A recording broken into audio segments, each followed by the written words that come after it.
Type 26 frigates, like the two that you can see being built right behind me, to our tech experts, our scientists, our engineers, who are pioneering battlefield innovations and cyber defences. Every part of society, every citizen of this country has a role to play, because we have to recognise that things have changed. In the world of today, the front line, if you like, is here. The threat we now face is more serious, more immediate, and more unpredictable than at any time since the Cold War. We face war in Europe, new nuclear risks, daily cyber attacks, growing Russian aggression in our waters, menacing our skies, their reckless actions driving up the cost of living here at home, creating economic pain and hitting working people the hardest. A new era in the threats that we face demands a new era for defence and security, not just to survive in this new world, but to lead. We will never gamble with our national security. Instead, we will act in the national interest. And that's why I place national security at the heart of our plan for change. That's why I launched this strategic defence review within days of becoming Prime Minister. And now it has delivered. And I want to thank the reviewers, especially Lord Robertson, who is with us today. Thank you so much for your work and the work of the other reviewers. What you've delivered is a blueprint to make Britain safer and stronger. A battle-ready, armour-clad nation with the strongest alliances and the most advanced capabilities equipped for the decades to come. And we have already acted, announcing the largest sustained increase in defence spending since the end of the Cold War, raising it to 2.5% of GDP by 2027, setting the ambition to hit 3% in the next Parliament, subject to economic and fiscal conditions. And today, following through on this review, I want to set out three fundamental changes that we're going to deliver. First, we are moving to warfighting readiness as the central purpose of our armed forces. When we are being directly threatened by states with advanced military forces, the most effective way to deter them is to be ready. And frankly, to show them that we're ready, to deliver peace through strength. Now, Britain has the finest servicemen and women in the world. We're showing them the respect that they deserve by delivering the biggest armed forces pay rise in 20 years, and by pledging today that we will end the hollowing out of our armed forces. We'll build a fighting force that is more integrated, more ready, more lethal than ever, backed by a stronger strategic reserve, fully trained and ready to mobilise at any time. Second, everything we do will add to the strength of NATO. As we step up to take greater responsibility for our collective defence, the NATO alliance means something profound: that we will never fight alone. It is a fundamental source of our strategic strength. That's why our defence policy will always be NATO first, something that's written through this review.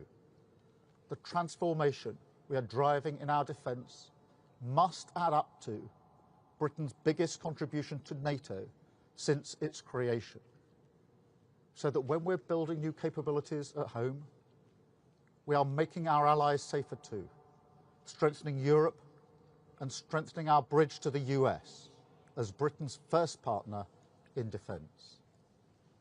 Third, we will innovate and accelerate innovation at a wartime pace, so we can meet the threats of today and of tomorrow as the fastest innovator in NATO. Now, this doesn't mean replacing people or hardware. Quite the opposite. It means learning the lessons of Ukraine, which I've discussed many times with President Zelensky, to ensure that every capability we have works seamlessly together. Drones, destroyers, and in delivering all of this, we are more ambitious than ever for the change it can bring. To deliver not just security for our country, but renewal too. After the Cold War, many nations cut defence spending, freeing up public funds, creating what was called a peace dividend, which people felt in their public services and in the quality of their lives. Faced with new circumstances today, we must deliver for working people again, to seize now a defence dividend for the British people, using this moment to drive jobs and investment throughout the country, like here in Govan, providing local opportunities, skilled work, community pride, ensuring that everyone across the United Kingdom has a role to play in this effort, yes, but also that everyone has a stake in its success. And I want to spell this out very simply. To achieve this, we're going to build, we're going to use this investment and this once-in-a-generation reform to drive renewal up and down the nation, creating new jobs, creating skills and opportunity, driving huge growth in industrial capacity. Let me give just one or two examples. I can announce today that we're going to build at least 6 new munitions factories in the United Kingdom, generating over 1,000 jobs. We will build thousands of new long-range weapons in the United Kingdom to boost European deterrence, supporting around 800 more jobs. We will defend our homeland by investing in our air and missile defence to better protect these islands. We will create a hybrid Royal Navy, blending drones with warships, submarines and aircraft to patrol the North Atlantic and beyond, supporting thousands of brilliant shipbuilding jobs, including right here in Govan. Under our AUKUS alliance with the US and Australia, we will now deliver up to 12 attack submarines protecting Britain's waters, scaling up the industrial base in Barrow and all along the supply chain to deliver a new sub every 18 months, again creating thousands of jobs. We will also invest in world-leading drone capabilities and battlefield technology, in better kit for our warriors abroad, and better housing for them and their families at home. And finally, I can confirm today that we are investing £15 billion in our sovereign warhead programme to secure our deterrent for decades to come, creating 9,000 jobs and thousands more in supply chains across the country, part of the historic renewal of our nuclear deterrent as the ultimate guarantor of our safety and our security. The moment has arrived to transform how we defend ourselves and to renew our nation, an investment in British pride and the British people, a defence dividend that will be felt in the pockets of working people and the prosperity of the country, securing growth for generations to come, part of a new contract to unite the kingdom, a new spirit of service flowing from every part of society, from the supply lines to the front lines, everyone benefiting, everyone playing their role, doing their duty to the nation and to each other, to preserve our way of life and the things that we hold dear. Because when it comes to security and renewal, nothing works unless we all work together. Thank you very much indeed. Thank you.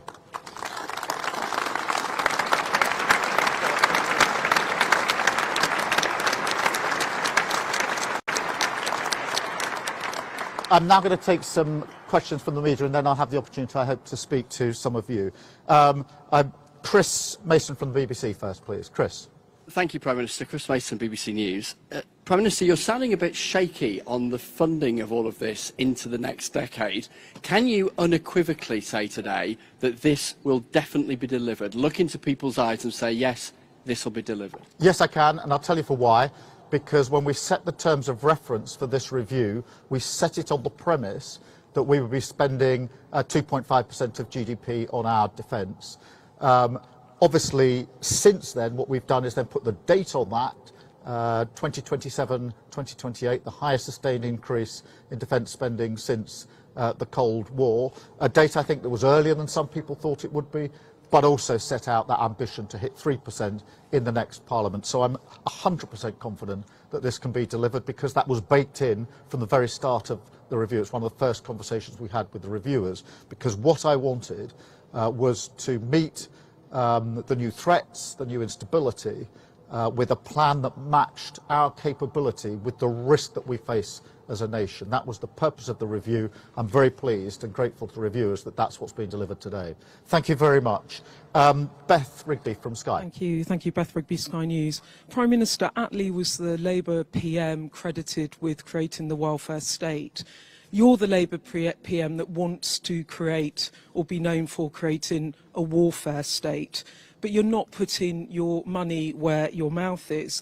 NATO says members should commit 3.5% of GDP to defence spending by 2032. And you are not even committing 3% in the next Parliament, an ambition, but you are not committing it. To govern is to choose. What is your choice? Is it properly funding defence, or is it cutting, reversing winter fuel cuts, or is it lifting the two-child benefit cap? What's the choice? And if I may, on Gaza, I asked you a couple of weeks ago whether you thought you were doing enough. You said the situation was intolerable. The situation continues. Is there any concrete action you now think the UK needs to take? Thank you. But let's start with Attlee, because he led a proud Labour government that was one of the founding members of NATO. And NATO, in the intervening 80 years, has been the most successful alliance in the world in terms of preserving peace. And so Attlee was at the very start of that. That's one of the proudest things in our Labour history. So I stand here in that tradition, conscious that my job is not to reflect on the 80 years that NATO has kept the peace, but to make sure that NATO also keeps the peace for decades to come. And that is my responsibility, just as it was Attlee's responsibility in the first place, to have a government that was far-sighted enough to create NATO in the first place. Our commitment to NATO is huge in terms of the contribution we already make. As you know, we commit our nuclear capability to NATO for all of our allies and other capability. And we will have the heart of this review a NATO-first approach. Of course, there are discussions about what the contribution should be going into the NATO conference in 2 or 3 weeks' time. But that conference is much more about what sort of NATO will be capable of being as effective in the future as it's been in the last 80 years. And that's a vital conversation that we do need to have, and we're right at the heart of that. In relation to Gaza, look, the situation is intolerable in Gaza and getting worse by the day, which is why we are working with allies to be clear in saying it's intolerable, to be absolutely clear that there needs to be a ceasefire, to be absolutely clear that humanitarian aid needs to get in at speed and at volumes that it is not getting in at the moment. It's causing absolute devastation, and of course to continue our work to secure the release of hostages who've been held for a very, very long time. We're working closely with allies on that, and we'll continue to do so. Thank you very much, Beth. Can I go to Carl at ITV? Carl. Thank you, Prime Minister. The authors of this review say you've got to spend 3% of GDP on defence to be able to afford what's in it. Are you committed to spending what you need to deliver everything that's in this review, or is it just an ambition? No, we are committed to spending what we need to deliver this review. That's the basis on which the terms of reference were set, and that's the terms on which the review was published. And everything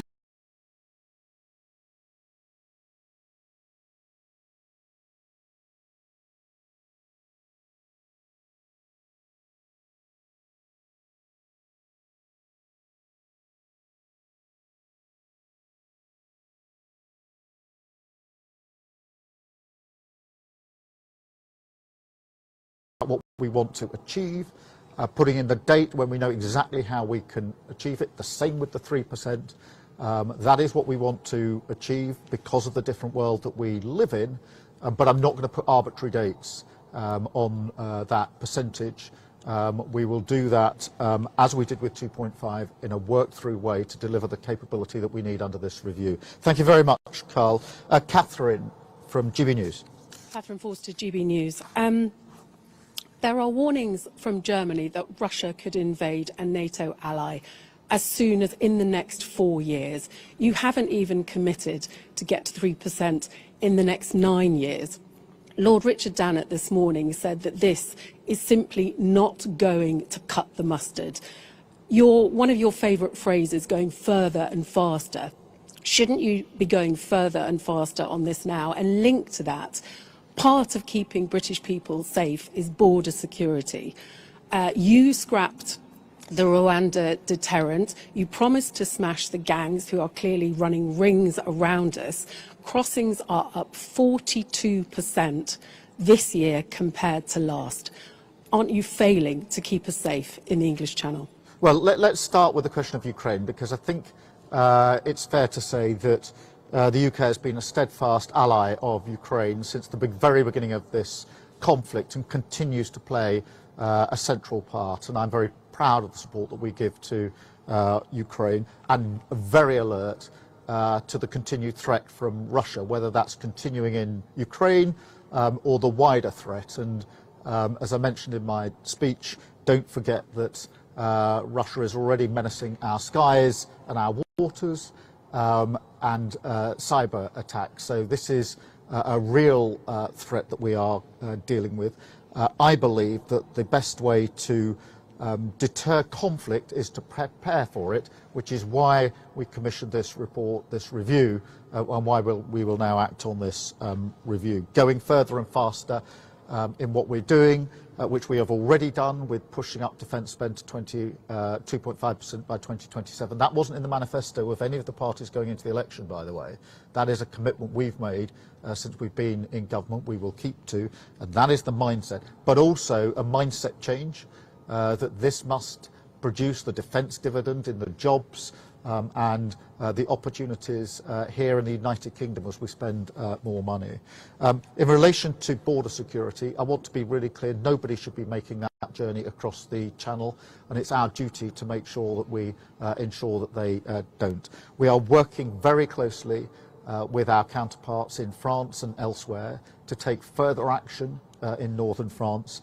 And of course, we are giving enhanced powers to our own law enforcement through the Borders Bill, which is currently going through Parliament. The reason we stood down the Rwanda scheme was because it cost a fortune and only a handful of people went on a voluntary basis to Rwanda, and it didn't deter anybody. I'm not up for gimmicks. I'm up for the hard work of working with partners, enhancing the powers that law enforcement have. In my determination to take down the gangs that are running this vile trade. Thank you so much. Adam from the iPaper. Adam. Thanks. Prime Minister, what's your message to voters who may be worried this extra defence spending will mean less money for their priorities, the NHS, public services, and will it mean further cuts to welfare in the years ahead? Let me take that in 3 stages. The first is to remind us all that conflict in Europe has a massive direct impact here in the United Kingdom. And therefore, if you take the conflict in Ukraine, it is obvious it's had an impact on prices, on the cost of living in this country. So there is no argument that somehow avoiding talking about conflict will help our economy here. It won't, it will make it worse. Secondly, it is really important that as we spend more on defence, as we must in this new era, there is the defence dividend back here in jobs, secure jobs here across Scotland, 25,000 jobs across Scotland, over 400,000 jobs across the whole of the United Kingdom in defence and security. These are good, well-paid jobs. And of course the supply chains that feed into those jobs. And I am reminded, as you put the sort of choices to me, the first duty of the Prime Minister is to keep our country safe. and that is a duty that I take extremely seriously, and there's a huge cost of not keeping your country safe and security, and that's a cost I'm not prepared to inflict on people of this country. Thank you so much. And then I've got Kieran from The Guardian. Kieran. Thank you. Kieran Stacey from The Guardian. Just to follow up on Adam's question, you say you can't say yet how you will fund the 3% ambition in the next Parliament. Can you at least rule out going back to the aid budget for that extra cash? Well, look, on the aid budget, it was a difficult decision that we had to take in order to get to 2.5%. And I'm absolutely clear that in the meantime, we have to ensure that we do other work on aid, working with other countries, other institutions to pull levers to trigger the money that we need for aid. But the best way to pay for increase in any public spending is to grow our economy, and that is the focus when it comes to defence or any other spending, wealth creation, and that's why I'm pleased that because of the decisions that we took at the budget, which were tough but were right, we have been able to stabilise the economy. We've now got growth, the last figures at 0.7%, higher than most people thought, 4 interest rate cuts in a row, wages going up faster than prices, and of course we've built the stability and the confidence to deliver 3 trade deals with India, the US and the EU, which other governments talked about, but we delivered, which will again have their own dividend. So here in Scotland, for example, when it comes to whisky, the deal that we've done with India is hugely important, and so that is the way in which we will proceed. Thank you, Kieran. Now I'm going to Scotland. I think I'm starting with Lindsay from BBC Scotland. Lindsay. Thank you, Prime Minister. You want to spend billions more on defence, including 15 billion more on nuclear weapons, but not very far from here in Hamilton, your party is fighting a by-election. Voters there are telling us they're angry at your government over cuts to winter fuel, over welfare cuts. They're very anxious about the cost of living. Isn't it the case that your priorities don't match those of the public? And secondly, just if I may, you mentioned the defence dividend and a further 25,000 jobs for Scotland. Can you outline when those jobs will actually be delivered? Well, let me deal with your central challenge, because I think that security and safety of everyone in Scotland is paramount, is absolutely paramount. And I can't imagine anybody who seriously wants to be Prime Minister of this country coming to Scotland and saying that the first priority is not the safety and security of Scotland. Just consider the consequences of somebody as Prime Minister saying that. And remind ourselves that at this time of renewed threat and instability across Europe, the SNP's position is to get rid of our nuclear deterrent, the single most important part of our capability that has kept Scotland and the United Kingdom safe for many, many years. And at this moment, they renew their pledge to get rid of our nuclear deterrent. Imagine the effect that would have on the safety and security of the United Kingdom and of Scotland. And then go to reform, who want to spend tens of billions of pounds, but won't say where the money's coming from. Completely unfunded, uncosted. That is what Liz trusted. That's what blew up the economy. That's what led to the infliction of harm on working people in Scotland, whether it's their mortgage, their prices. I'm not prepared ever to let that be inflicted on Scotland ever again. And that's why I'm absolutely clear in my priorities, which is the safety and security of everybody in Scotland, and making sure that we never have the prospect in Scotland again of a Westminster government that blows up their finances. Thank you very much. I've got Paris from STV. Prime Minister, if you're so confident of the case you just made, why aren't you going to Hamilton to make that case directly to those voters? Is it because you're afraid that you'll lose to parties that, as you say, don't support nuclear weapons? Well, my firm belief is only Labour can beat the SNP in Hamilton. My firm belief is that my job as Prime Minister is to deliver for the whole of Scotland, including Hamilton and everybody involved in that by-election. And that is what we have been doing every day of this Labour government, whether it's the biggest settlement for Scotland under the budget since devolution, a huge settlement, whether it's the increase in wages in Scotland, or the delivery of more jobs in defence and security. And I'm sorry I didn't do the second half of the question, so I'll try and tie it together, because Scotland has a proud tradition and incredible skilled workforce when it comes to jobs in security and defence. I want to make sure that those jobs are maintained, thrived, and there's more jobs to come, which will happen under the work that we're doing under this review and the increase in defence spending. Scotland contributes hugely to our defence industry. We're very grateful to be working with Scotland and Scottish working people, including everybody here, in what they contribute. And I want to see more of that, because that is good for the defence and security of Scotland and the United Kingdom. It is good for working people who will have good, well-paid jobs that will then help them and their families and their communities. Thank you very much. And then I think I've got Connor next from the Scottish Sun. Connor. Hi, Connor Match from the Scottish Sun. Thanks, Prime Minister.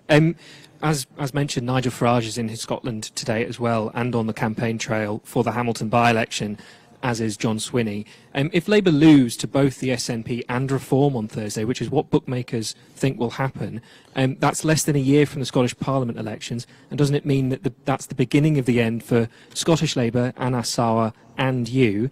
And if I can go back to defence briefly as well, can I ask whether you fear Russia could really cause an internet blackout and power outages in the UK by targeting underwater cables and bring the country to a standstill? And are you doing enough to stop that?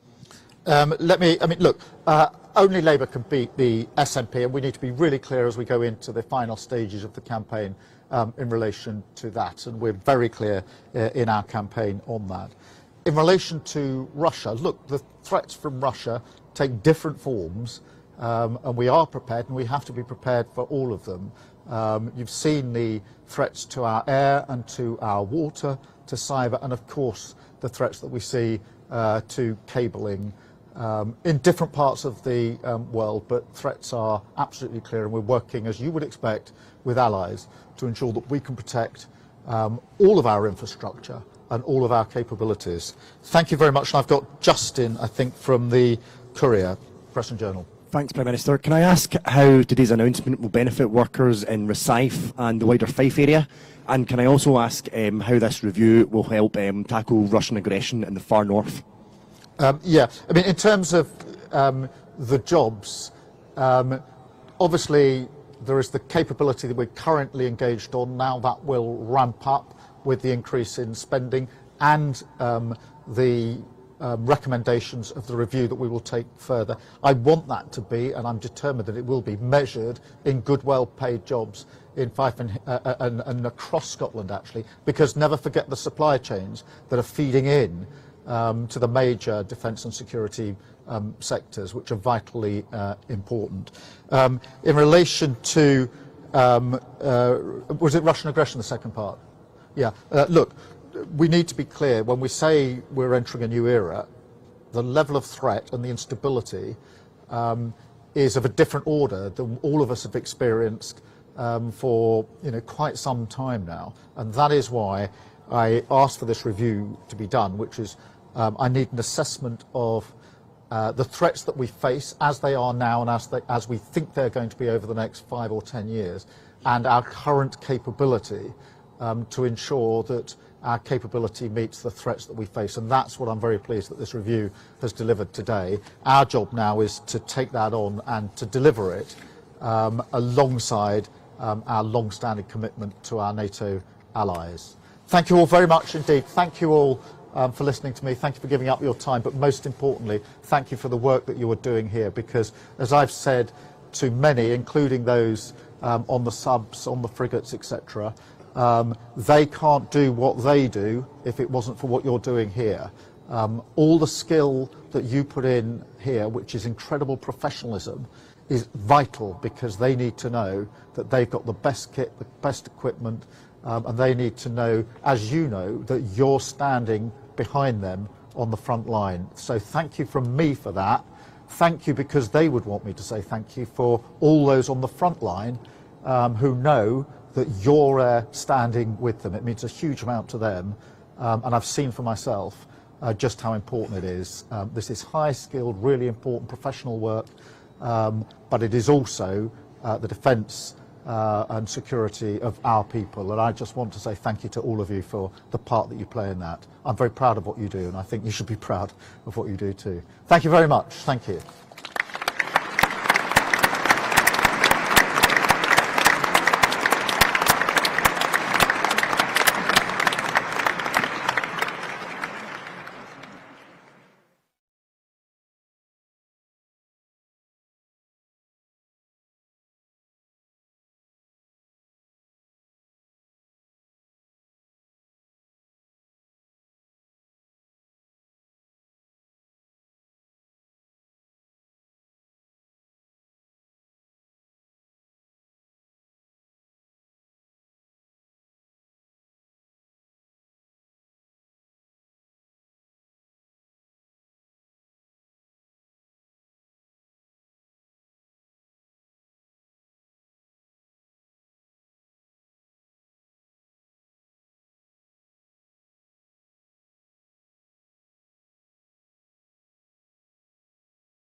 Good afternoon, everyone, and welcome to our midday briefing. We have just a couple of announcements for you today before we take your questions. And we start with a group of visitors joining us in the press room. You are 12 journalists joining us from Uruguay, Paraguay, Peru, Ecuador. Bienvenidos. I hope you enjoy your visit to the European Commission and your time here with us in the press room. I would also like to remind everyone that Executive Vice President Ribeira will be in this press room to present a competition case, which will not yet disclose, at 1 o'clock this afternoon. So we will have to conclude our midday briefing approximately 10 minutes before 1 to give time for the change. And that is it for the announcements today, and we can move on to your questions. Yes, yeah, please. Hello, hi, my name is Anna Węglarczyk. I'm from Polish TVP Info. Of course, I would like to ask you for a comment about the result of the Polish presidential election, and how do you see as the European Commission of a future collaboration with the president, whose policies are quite obviously anti-European Union, especially in the fields of migration, green policies, future Ukraine access to the European Union, and defense.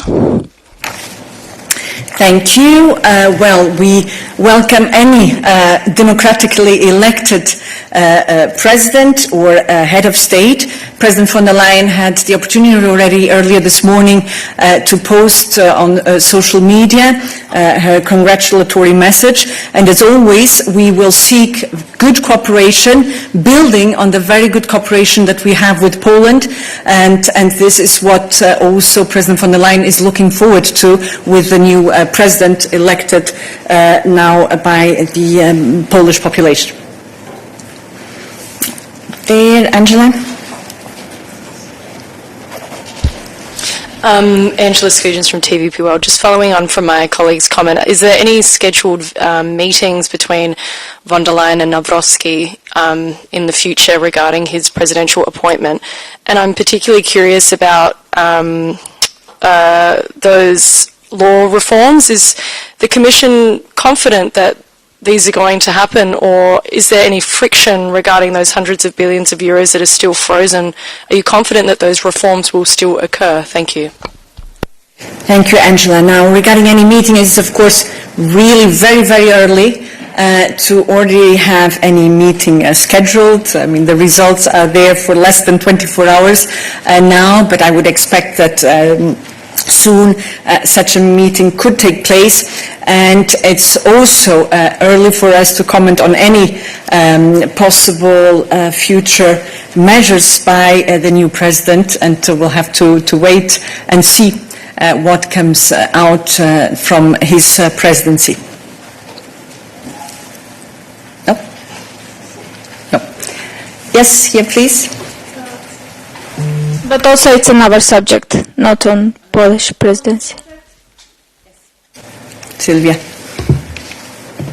Thank you very much, Sylvia Yusuf from the País newspaper. Two questions on this. A year ago, the Commission proposed and managed to close the Article 7, the procedure on Poland, and it was based on the confidence that those some reforms were going to be made. The President of Poland has a lot of power, and he has to sign the laws. Are you maybe afraid that it was a bit that there was a bit wishful thinking, that it was too premature to close the procedure at that stage? Is this anyhow reversible? And a second question, President von der Leyen, when she received the car prize last week, she warned exactly, she said, when I see the rise of extremist parties or illiberal tendencies across Europe, it concerns me. She said, we have to address these kind of things. Another party that is quite against EU values has risen in Poland. Is there a strategy, something to combat, to persuade citizens that it's not the way to continue the EU path? Well, first of all, of course, we are confident that the reforms that have been started by the Polish government will be pursued and will continue.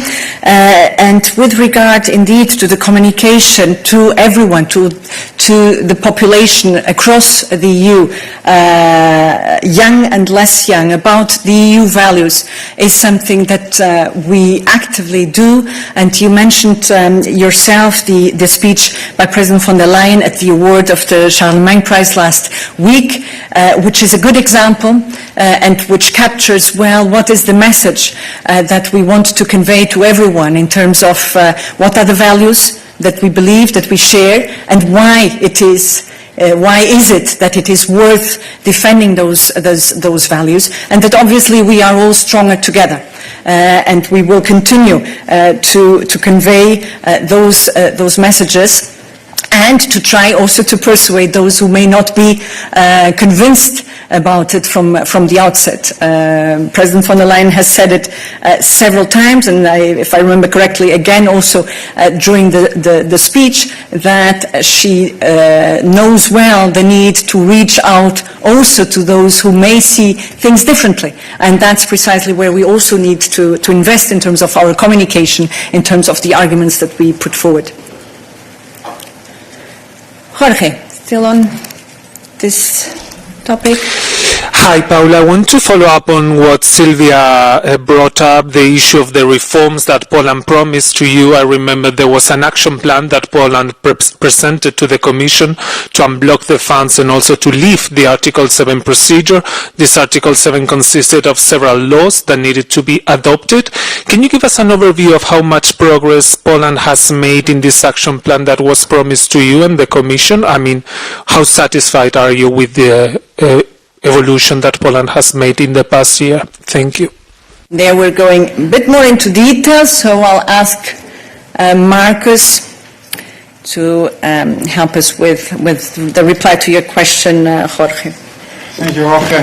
Maybe on rule of law in general, the European Union is a union of values, fundamental rights, democracy, and rule of law. This is the bedrock of our society and our common identity. And we support the Polish government in their rule of law efforts. Now, we will not comment on every individual step that they're taking. When it comes to a more detailed overview, I will have to come back to you bilaterally. But as I said, we do support the Polish government in their rule of law efforts. Yes, Paula. Thank you, Paula Tam with the Financial Times. It's just a follow-up on Jorge's question. Some of those commitments required a presidential sign-off to be enacted into law, and some funds have already been dispersed, 6.3 billion under RRF and around 7 billion under cohesion, on the premise that this plan will be enacted fully.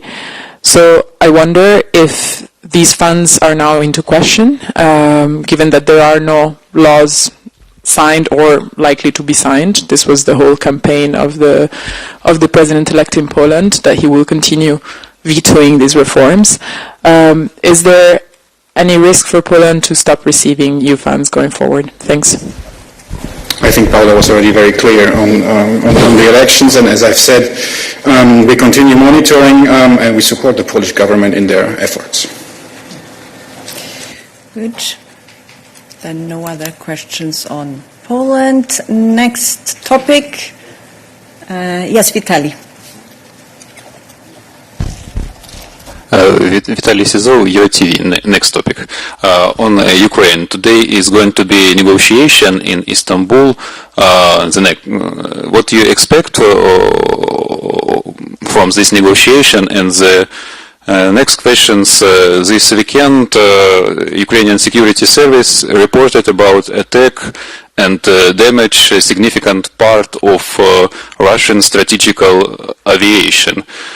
Do you have a comment on this particular operation, and could it have impact on negotiation, and which kind of impact? Thank you. Thank you. And I will take the question.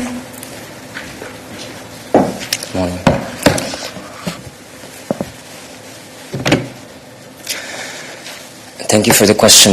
In terms of the angle that you raised on the operation that you have been referring to. It is not for us to provide comment on any military strategy on the battlefield. What we can say is that Ukraine is defending itself in line with the UN Charter against Russia's war of aggression.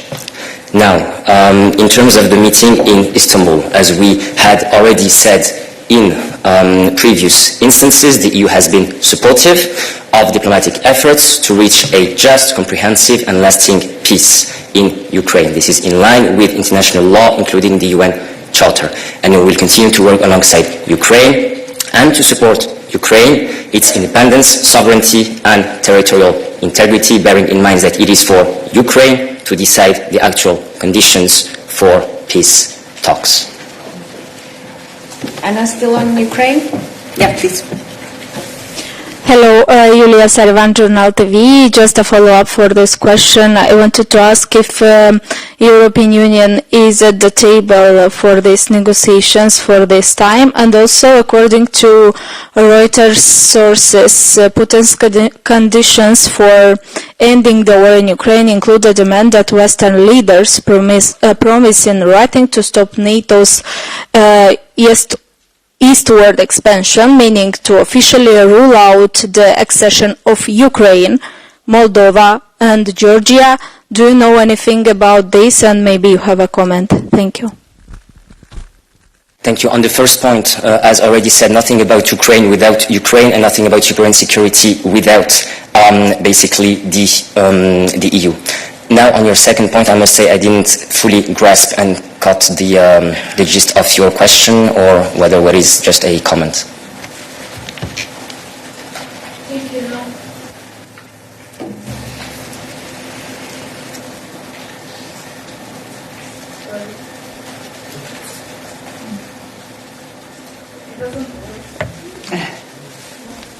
So, the second question was about expansion of NATO in the East. According to Reuters sources, Putin wants to have a promise from Western leaders in writing that NATO will not expand in East, meaning accession of Ukraine, Georgia and Moldova. And if you know anything about this, do you know if it's true or it's not true? And if it's true, if you have a comment on this. And just to recall that President Putin had announced that he would share a paper in writing with some of what he sees as some conditions for these talks. As far as we know, nothing has been shared. Also in view of the discussions that are taking place later today in Istanbul. So I think everybody's interested in looking into what is said there to see if there has been a revision of what have been conditions which cannot really be reasonably met as a condition to start any discussions. No further comments. Any other questions on the topic? No. Any other questions on foreign affairs? Yes. Thank you, Augustin Palokai from Utah List. I have a question on Kosovo-Serbia dialogue. Apparently there are meetings today, which I guess is the first time since the new EU Special Representative for Dialogue was appointed. What is the purpose of this meeting, and what's the point, since Kosovo doesn't have government? Do you expect this meeting to produce any result in moving forward implementation of the agreements or normalization of relations? Thank you. Thank you very much for the question. Look, I would refrain from going into any foresight or any betting of what this could lead to, but what we can say is that this meeting was scheduled at chief negotiators level, and that today the meeting with Kosovo takes place with the participation of Deputy Prime Minister Bislimi, and the Serbs would arrive tomorrow. That's what we can say from a factual basis, and would come back to you if we have any other information or comment to share. Thank you. Okay. Still on foreign affairs? Yes, please. Tatiana Vysotska, European Pravda, Ukraine. My question is about sanctions against Russia.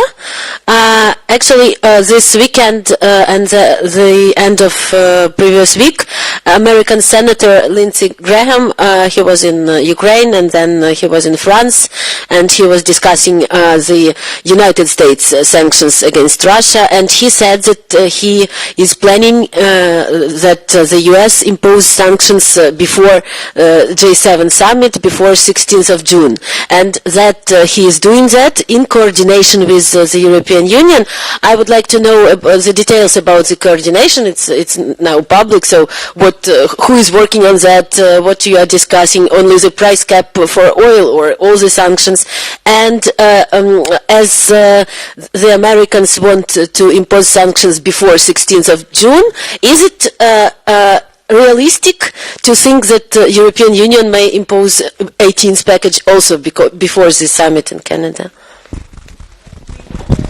Share there, and I'm pleased to inform you that actually a meeting has taken place this morning between President von der Leyen and Senator Lindsey Graham, and we should be able to report very soon about the outcome of the meeting. So watch this space.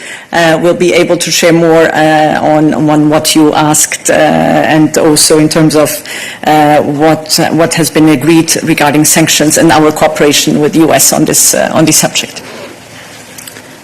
Other questions on foreign affairs? Foreign affairs? Still? No? Not sure? Let's give it a go.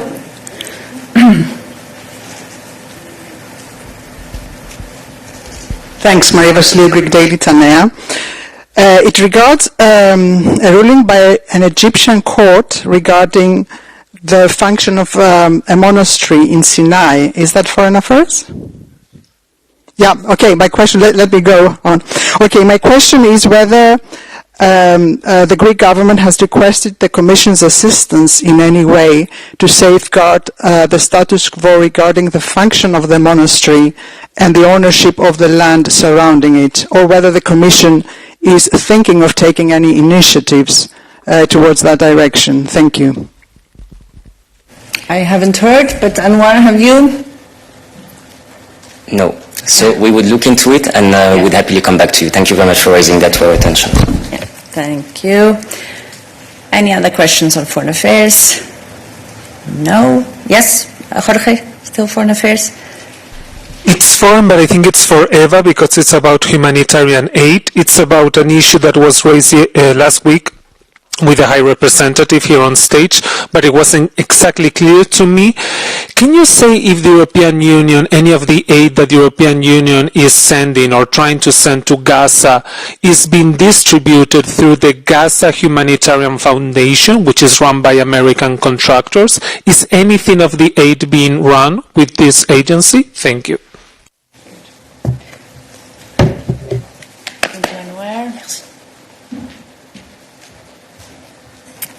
And indeed, it's for Eva. Good afternoon, everybody. No, Jorge. The answer is no. We are not distributing our humanitarian aid via this agency. Yes, Jorge, you want to? So just to clarify, because as I understand, these agencies now the only way to get aid into Gaza, does that mean that nothing of what you're sending is getting into Gaza according to your information? Thank you. We monitor very closely the situation in Gaza, and last week there has been trucks that were unable to go into Gaza, but as I said, it was like a drop in the ocean.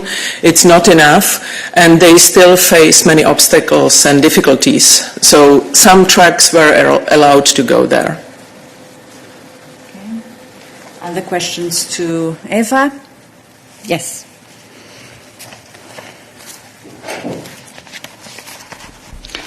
Thank you very much, Roland Pop, Nipsova. So last week, the Hungarian police banned an LGBT protest in Budapest, and last minute, the Supreme Court overturned this ban, but only based on formal reasoning. So Hungarian citizens don't really know yet whether they can exercise their fundamental rights of protesting, and it's based on arbitrary rules. and a law which is highly problematic. Yet the Commission still hasn't asked for interim measures in the child protection law, and also hasn't even started the infringement case in this new law on freedom of assembly. At the same time, last week, 20 member states asked the Commission to do more in this regard, and 6 MEPs asked the Commission to be present at the Budapest Pride. So my question is, what's your answer to the member states and to the MEPs who asked you to do more? And also, what is your message to people who want to, like Hungarians, or well, anyone for that matter, who want to exercise their fundamental rights in Hungary and protest? Our message to the people who want to peacefully gather and fight for equality is definitely that this is their right, and this is a part of our fundamental rights. So this is our message, because equality is not something what can be implemented top down. Equality is something what we need to all fight for basically every day. Regarding the developments in Hungary, we are aware of the situation. We monitor the steps. I understand that there is a judicial procedure going on in Hungary, and we are also waiting for an important opinion from the Advocate General this week. So at this stage it would be preliminary to comment anything. Yes, Roland, you have a follow-up question? Yes, my follow-up is, these are nice words, but you're the European Commission. It's your task and job to make sure that these rights are there and people can exercise these rights. This is your job. So what are you doing to protect the fundamental rights of Hungarian citizens? This is definitely our task, and that's why we monitor very closely the situation in Hungary. It's not true that we are not taking any actions. We took actions already in the past, and Markus could also tell you in details about actions that were taken against Hungary. There are also plans what's going to happen in future. This year we plan to table new LGBTIQ strategy that will also address the rights of LGBTIQ people. So saying that we don't do anything, I really don't agree with that. Plus, let us recall that this week we expect a decision by the General Court on a piece of legislation which has been subject to an infringement procedure by the Commission, which is precisely contradicting what you just claimed, Roland, and that will bring us a step further in the situation with regard also to the various pieces of legislation that Hungary has put forward. On some we do indeed need to follow the procedure and follow the different steps of the judicial proceedings, one being precisely this week, which is expected with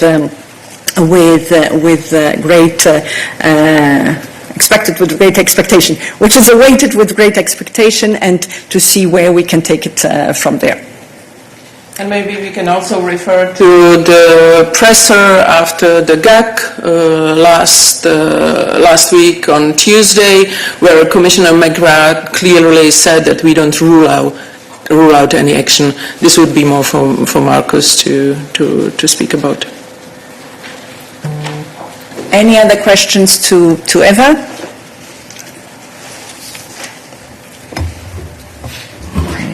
No, then we can move on.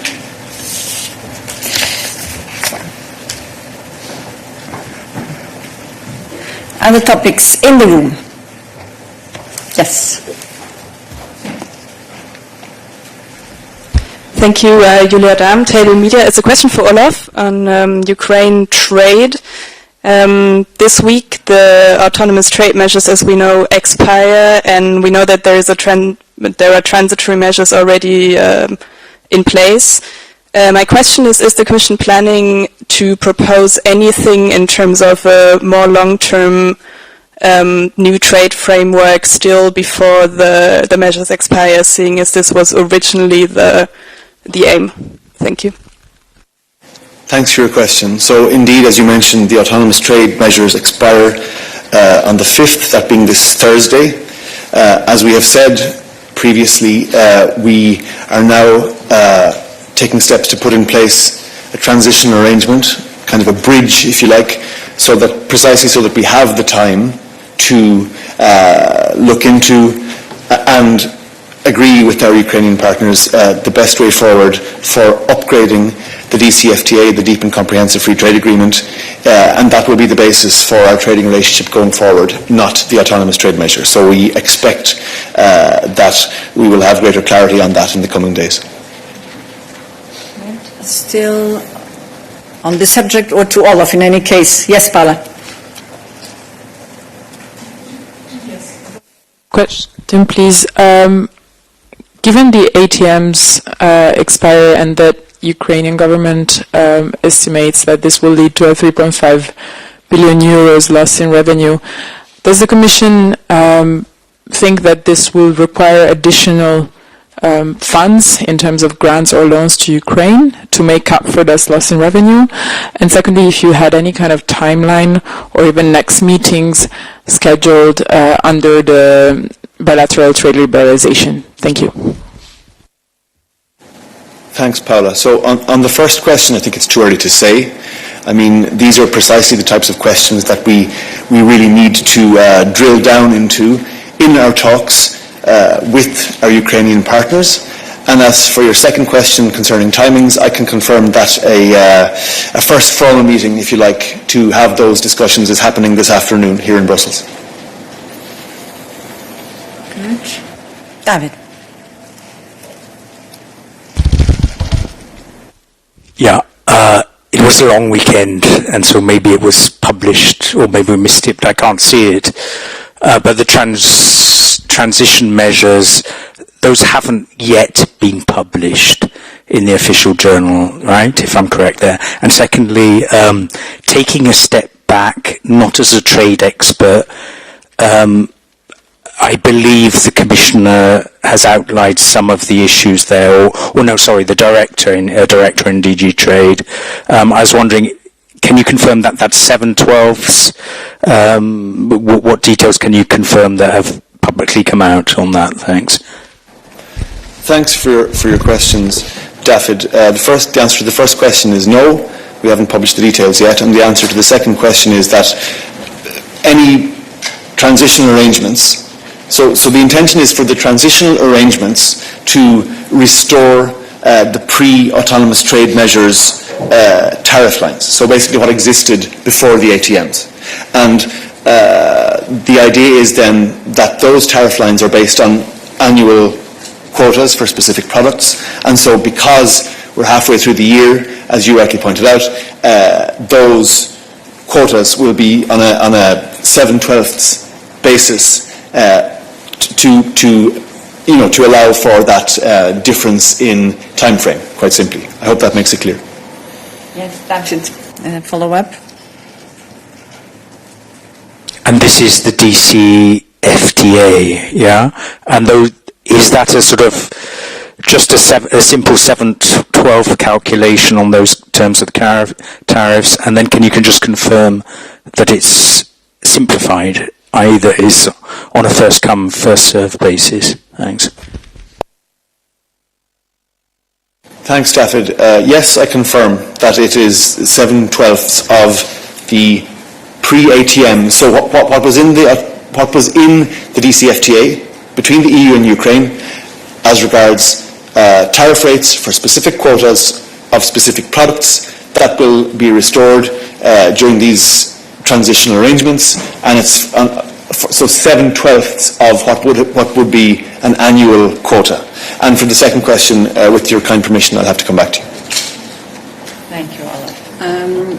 The questions to Olaf, I have online one from Peggy Corlin.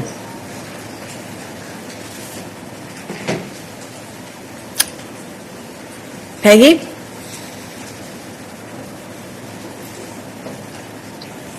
Can you hear me? Yeah? Yes, we can hear and see you. Peggy Corner for Euronews. I had a question after Trump's decision to raise the tariffs on steel and aluminium. Does the EU consider that Trump has broken the 90-day pause? And my second question is, would the EU consider moving the first list of EU countermeasures on steel and aluminium, which were suspended until the 15th of July, whether the EU could move to consider could consider moving them before that date? Thank you. Olaf. Thank you for your question. Let me be very clear from the European Union perspective. We strongly regret the announced increase of steel tariffs from 25% to 50% by the US. We believe that this decision adds further uncertainty to the global economy and increases costs for consumers and businesses on both sides of the Atlantic. It also undermines our ongoing efforts to reach a negotiated solution with the US. I remind you that the EU, in good faith, paused its countermeasures on April 14th to create space for continued negotiations. And following the call between Presidents von der Leyen and Trump, both sides agreed to accelerate the pace of talks. This is happening. Technical teams from Brussels are on their way to Washington, D.C. as we speak, and EU Trade Commissioner Šefčovič will meet his US counterpart, USTR Greer, in person in Paris on Wednesday. In the event that our negotiations do not lead to a balanced outcome, the EU is prepared to impose countermeasures, including in response to this latest tariff increase. I remind you that we are currently finalising consultations for an expanded list of countermeasures. If no mutually acceptable solution is reached, both the existing and possible additional EU measures will automatically take effect on July 14th or earlier if circumstances require. The Commission has been clear at all times about its readiness to act in defence of EU interest, protecting our workers, consumers and industry. Very clear, Olaf. So still on this topic. Yes, please. Understood from Expansion. Even if you don't bring forward the first package of countermeasures, have you considered taking them to a 50% rate as Trump has announced it? Because if I recall, it was like 25% at that time. Thank you. Thanks, Andres. It's a fair question, but it's too early to answer now. Our priority this week is for these negotiations to be given time and space to see how we get on, essentially. We have made it very clear at all times, including from this podium, that if negotiations don't lead to a fair and balanced outcome for both sides, that all options are on the table as regards EU countermeasures, and that remains the case. Hala. Hi, can you please tell us what, if circumstances requires, as in what would need to happen for you to decide to move the countermeasures forward compared to the July 14th date? Thanks. Thanks, Paolo. No, I can't. At least not yet. But I think by even saying those words, I'm, on behalf of the Commission, giving a clear signal that we are prepared to, we've made a commitment following the call between the two presidents to accelerate talks. That's our priority right now. If those talks should not lead to the outcome that we believe is fair and balanced, then we are also prepared to accelerate our work on the defensive side. Any other questions to Olaf? I have online, I'm not sure it's still to Olaf. Susanne? Yes, on the same topic, yeah, go ahead. Yes. So, Olaf, if you can, I know that you cannot say much, but I will try anyway. So, do you expect President Trump or the U.S. administration to give up on this 50% tariff as they did before, after the phone call with President von der Leyen. So is this your goal for this week and for this trip to the US and also this meeting on Wednesday between Commissioner Šefčovič and his counterpart? So can we at least expect some reaction this week after these talks? And if I may, can you also tell us how were you informed about this 50% tariff? Was it also through a post on social media, or were you informed bilaterally? Do you have any details on this 50% tariff? Because if I'm not mistaken, the European products are already, or steel and aluminum, of course, are already paying 25% to go to the US. Thank you. Our objective is to decrease the tariffs rather than increasing. So that's on your first question, Susanna. But Olaf, on elaborating on the other points.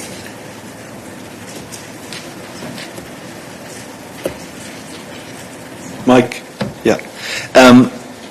Just to add to what Paula said, I mean, we've been very clear from the start that our goal here is to avoid these tariffs completely.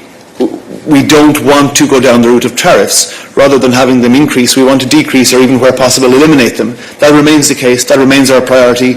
We will be making that case strongly, both at technical and political level this week. Concerning your second question about how much detail has been transmitted about the newly announced US tariffs on steel imports, I actually need to double check that and come back to you. I'm not sure we have that level of detail yet, but I will check and come back to you this afternoon. Other questions to Olaf? Yes, Maria. Thank you. It might sound a bit far-fetched, but I was just wondering, since in a few weeks the President Trump is going to be in The Hague for the NATO summit, are you making any efforts in case there might be a meeting between the Commission President and Trump, since he's going to be nearby to discuss the issue of tariffs? Thank you. Well, that could be an occasion, but we, as you've seen also from the recent call, we're not waiting for such occasions to reach out to our American partners and interlocutors. So, yes, that can be an occasion, but in the meantime and until then, there will be talks, as Olaf mentioned, starting today as we speak, and then we'll see if it's mature enough for a meeting and hopefully a decisive meeting to take place. Whether that will be in the margins of NATO or at another occasion remains to be seen. Other questions to Olaf? Nope. Then we can change subject. Yes? Maybe still to Olaf. Yeah, it's for Olaf, but for his other hat, financial services. I was wondering if the Commission has any deadline to decide whether to start an infringement procedure on Spain after the EU pilot on BBVA Sabadell. Thank you. Thank you for your question, but we don't comment publicly on internal proceedings. So then that is it for all of today. Thank you. Other topics? Yes, Maria. Thank you. It's about the safe mechanism. It seems that Turkish officials stated this past days that Turkey would like to see more favorable terms to be able to participate at the safe mechanism. And I wanted to ask you whether Ankara has reached out to the Commission putting forward such claims, and if it has, what sort of claims are these regarding more favorable terms of cooperation? Thank you. And we do not have Thomas with us today, so it will be indeed Olaf on this, but let's give him just a minute to check, since this is not the subject that he follows more closely. And in the meantime, I check if we have other questions. Does not seem to be the case. So, looking at Olaf, we'll get back to you, Maria. In fact, I'm not aware of such contacts either, but we will double check and get back to you if such contacts have been made. Okay. Good. And this brings then us to an end of this midday briefing, but not to an end of the press moments today. As I indicated at the very beginning, at 1 o'clock, so in 15 minutes, we will have with us here in the press room Executive Vice President Teresa Ribera on a competition case where she will be sharing more information with you. You're most welcome to attend, and in the meantime, thank you and wish you a good afternoon.